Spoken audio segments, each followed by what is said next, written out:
Hello, everybody, and welcome to An Art Worth Living. Today's topic is going to be about how to find your own art style, especially for those who are beginners. But anybody at any skill level can always learn something new. A lot of people will tell you to copy your favorite artist and to just practice, but I feel like if you're copying others, you won't ever really find your own unique style. If you guys do like this video, please don't forget to comment down below some other helpful tips that you think I left out, or comment down below what tip you liked most. If you want to become a Ripple specimen, I would recommend you subscribe today, and I upload every Sunday, so make sure you hit that notification bell so you never miss out on an art worth living. Now let's get into the video. The first thing I wanted to talk about is human anatomy. As beginners or intermediate, whatever skill you are, the first thing I'd say is you should practice some basic human anatomy. Now, you don't have to go into grave depth and be some realism artist, but knowing how the face shape and how the arms and body flow, that will drastically help you. The next thing I'd say you should practice is looking at references and drawing it. But I wouldn't suggest just copying it. I like to take a video of different poses and then screenshot them, because this allows me to get the pose that I'm seeing in my head and a guide to drawing it. I feel like a lot of us see this image in our head and we want to draw it, but without kind of a real physical guide, it can be very difficult. But finding your art style, you definitely have to figure out what you want to accentuate, and what parts you want to keep minimal when it comes to human anatomy. And this is honestly what really creates a style for you. For me, I like to simplify the nose, but I like to also make it really blushed out and shaded. And then I like to keep my eyes pretty simple, and I like to draw my lips very full, and not in terms of being big, but very defined. And when I'm drawing in cartoon style, which you see in the thumbnail, I keep the hair pretty simplistic, but when I draw my realism, I like to detail the hair a lot more. And I feel like for the men, I like to, again, accentuate the nose, simplify the eyes, but I simplify the lips to only either the top lip or the bottom lip, because I don't want them to be too confused with the women, and I also make their jaws and their face shape a lot more strong. And honestly, I can say that this has helped drastically. Having these rules that I created for when I'm drawing a piece of art allows me to bring together my style more consistently, because I want people to look at my art, and even if they don't know, much of me, and they've seen it a couple times, they kind of will connect, hey, this is probably that artist I saw before. So you definitely want to create some rules for yourself that aligns with what rules you make when you are drawing, what things you're going to accentuate, what things you want to keep minimal. Now, finding your style can be very daunting, and you look at all these artists and you admire them and you think, wow, I really want to be like them one day. But what people tend to forget is that they've been drawing for years. Your style will not come overnight, and you have to go through this journey. I've been drawing for over 10 years. I'm at my 12th year of drawing now, and my style has changed from so many things. I used to only color, and then I got into drawing anime because it was really simple and it was easy as a beginner. And then I branched away from that and I started drawing, like, painting landscapes, which I can attest to Bob Ross. He is a beautiful landscape artist, and I really drew inspiration from him. And then I kind of escaped that and I started creating more fashion art, which is, I don't really care about the body proportions. It's just about drawing different, like, fashionable clothes to what you see it is now. And I really believe that me going on that adventure has created my own style, because I learned to love certain aspects of each style I was in, and then I am able to like sort of combine them in a way that makes up my own style. And I feel like that is very helpful for others as well. You are going to change up things. You're going to constantly be doing different styles because you're trying to create your own style. Now, art is always evolving and you're never really going to stick with the same thing. And that's completely okay. It's up to you where you want your art to go, and you should never be afraid to try new things. Every single artist goes through the phase of hating what they're doing until they avoid doing it, but you should definitely practice what you're struggling with the most. This is going to help you find your style a lot quicker. And as beginners, I can tell you, do not do what I did. I would avoid difficult references. I would avoid drawing hands. I wouldn't draw eyes, and I wouldn't draw, honestly, a body, because I struggled with doing those things. I would only focus on the face, which is probably why I'm really good at that. But I've learned lately, I have to practice what I'm afraid of. And once I started doing that, I started seeing my art grow and improve so much quicker. So I know it feels horrible when you are first starting out and you're drawing and it looks horrible. But I'm telling you, take a page, take one difficult pose and draw it multiple times on that page, and you will see instant improvement every time you draw it. It's a good exercise, and I know it's going to help you guys improve faster, which when you are a beginner artist, you look up to these beautiful artists who have been drawing for so many years, and it's just like their style and everything they do is just absolutely gorgeous. And you look up to them for advice, and the advice you get is to just practice. But what I think you're asking more so is what I touched on earlier, is how do I practice what I'm bad at? And what they're trying to say is to just practice it.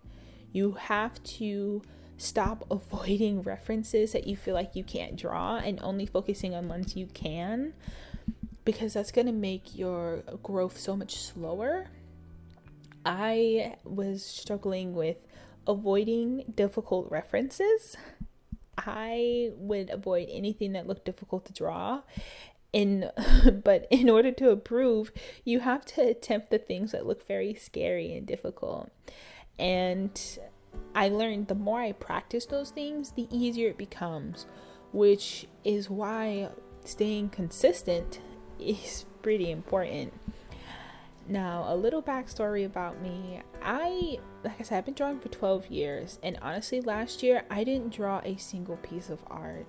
And it's kind of sad and crazy to think about, because my art was everything. I didn't really upload too often to my YouTube channel, as you can see from my previous videos, but I watched them very frequently because I was just in love with watching myself do a speed paint. It was like, wow, I'm drawing that, and I was just in love. But I grew up with the stigmatism that artists, like, if you want to do art as a living, you really can never make a good living. You will always be living poor and you'll always struggle. But now I've come to realize that doing something you don't enjoy will never amount to anything. And if you really truly love art like I do, you can go out there and do what you want. And that's what I've told myself. I made myself goals that I know I can reach. I got some new sketchbooks. They were on sale at Michael's, and I'm going to be unique, and I'm going to inspire people, and I'm just gonna do everything that I was told I could not do when I was younger. I had a family. They kind of supported my art, which I'd say my brothers did, but in terms of my parents, they didn't really think that art was going to be a viable source of income, which it just isn't true. So I kind of was scared to go out and do that. And I don't want anyone who's watching this video to feel that way. If you want something to happen, it will happen. I'm going to reach 1,000 subscribers by the end of the year. I am going to be monetized. I'm going to open up a store with coloring pages for you guys. And I'm going to make art a living. I know I can do it. I know you guys enjoy my art. And it's going to be very fun. And I'm excited for the end of the year because it's gonna be Christmas and everything that I want's gonna happen. And some other things I wanted to actually touch on is art supplies. I know we are all very guilty of thinking we are all guilty of thinking that expensive art supplies means we're gonna be better artists, which I find it so silly that it's not like a case-by-case basis. Like every artist thinks that if they have Copics and expensive Winsor Newton paints that they're immediately going to be so much better, and they tell themselves that, yeah, I'm never going to be that good unless I have these expensive supplies. But honestly, I started out using Crayola. And I used Crayola markers, Crayola color pencils, and crayons. I used those for quite a long time. And I can tell you the art I created with those were absolutely stunning. Now, what I can tell you is expensive art supplies does make your process a lot easier. With Crayola, they're very waxy. So I had this special eraser that I had. And I would take like alcohol and I'll put it on it, and then I would rub over the wax so it would break it down, and then I would add more color on top. And this made art so difficult. I had to spend days on art supplies, which is absolutely crazy. Well, it was crazy to me at that time, like, oh my god, these people are creating an art in an hour, and I'm here, it's taking me a week. But again, skill doesn't equal supplies. Skill comes from practicing, and supplies comes from saving for things that will make your art easier. Like, emphasis on easier. When I got like Prismacolors, oh my god, I didn't have to erase any layers. They actually could build on top of each other without getting so waxy that the color wouldn't even go onto the paper. And then when I got Copics, that changed my life drastically. But before I got Copics, I had some markers called Touch Twin.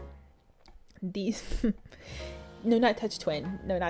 I was gonna get those ones. I got these markers called Touch 5, and I think I got like 168 or 172 markers for like $90, which in the art world, that's a steal. Like, that's such a good deal. And honestly, those markers were really nice. The downside to them was they didn't have like the brush nib, so getting a consistent even tone of ink was kind of difficult. And then when you put them on the paper, they dried a lot lighter.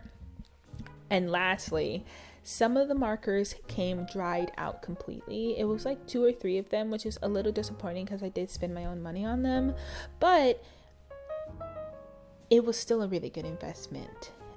When I started drawing with multimedia paper, I decided to test out using multiple medias on one piece of art, which I would definitely say yes, do that, because when I started using my watercolors with my color pencils or with my crayons, it was easier to get a flat surface of color, and then I could go over top that with the details with like color penciled or crayons. And it was the same with my markers. I could go in and make a nice flat color and then go in with my color pencils to put in detail. And I definitely say art supplies does not matter, but mixing and matching what you do have can prove to create beautiful art. yeah. But I am going to leave some links down below to the supplies I do use. I use very basic stuff. I don't have anything really that fancy besides Copics and Prismacolors. And as you can see, I've only been doing this whole entire sketch with pen and a pencil. I started challenging myself to use some really cheap pens that I get at Walmart. They're big pens. They come in like a pack of 12 for like $2. And that's what I use. When I sketch in pen. When I am doing an art piece, I do it all in pen and I play with textures. So I definitely would say you can see here, I tried to give you guys a close-up there of the textures I'm shading in different directions to bring life to this image. And I kind of regret not leaving that white ring around her, but it's okay. Once you put ink on the paper, you really can't go back. But I really hope you guys enjoyed this video. I honestly am really happy to be back and getting into my art again after an entire year. Like, I can't believe that I didn't draw a single thing. And I will be uploading every Sunday, so if you guys did enjoy this video, please leave a like down below and subscribe today to become a Ripple specimen. If you made it to the end of this video, tell me what you guys are guilty of believing that was a myth about art.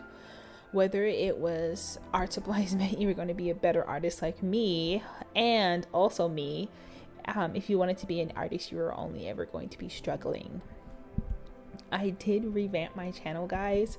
I promise I'm going to be uploading at least every Sunday. Maybe I might upload more. And I'm just really happy to be back sharing my art with you guys. You know, leave a like, comment down below, and I will see you guys later. Bye.